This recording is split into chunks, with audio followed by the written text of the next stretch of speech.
Et puis le dernier conseil des ministres de 2014 s'est tenu ce mardi 30 décembre au palais présidentiel de Kosiam.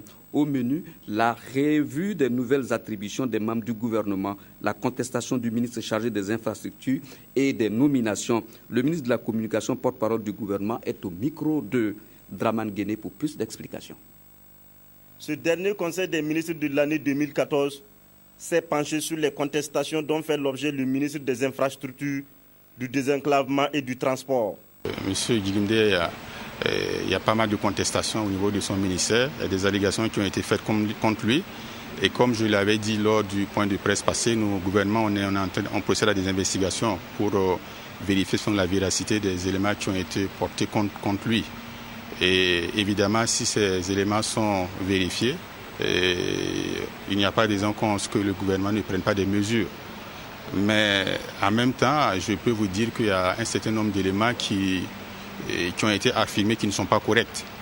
Et la question donc des montants qui ont été donc avancés pour la réfection de la route qui passe devant chez le chef de l'État n'est pas correcte. Donc je dis la question de l'intégrité des ministres, des membres du gouvernement est quelque chose de très important pour nous. Et nous assurons donc que toutes les allégations feront l'objet donc d'investigations à notre niveau. Et s'il y a des manquements, nous prendrons des mesures. Le nombre de portefeuilles ministériels étant réduit, le Conseil s'est aussi appesanti sur les nouvelles attributions de certains membres du gouvernement.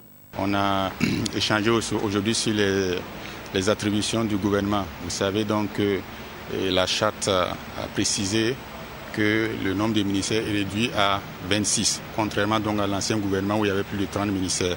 Donc il fallait revoir cet organigramme, préciser les attributions pour nous permettre donc de coordonner l'action gouvernementale pour plus d'efficacité dans l'exercice de nos missions. Fait majeur concernant la RTB, c'est la nomination d'un nouveau directeur général. Le gouvernement n'a pas voulu décliner l'identité avant la publication du compte-rendu du Conseil des ministres.